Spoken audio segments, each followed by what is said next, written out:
యూఎస్లో ఉన్న ఒక single tech company Indian stock మార్కెట్లో హాఫ్ ఆఫ్ ది సైజ్కి ఈక్వల్ ఉంది. కొంచెం సౌండ్ డిఫరెంట్గా ఉంది కదా, బట్ అది నిజం. ఆ కంపెనీ ఎన్విడియా. ఎన్విడియా అనేది ఏఐ బూమ్ వల్ల దాని వాల్యుయేషన్స్ అనేది ట్రిలియన్స్లోకి వెళ్ళింది.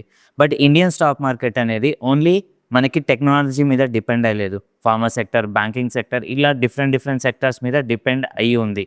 బట్ ఇక్కడ రియల్ డిఫరెన్స్ ఏంటంటే ఎన్విడియా అనేది ఒక టెక్నాలజికల్ కంపెనీ.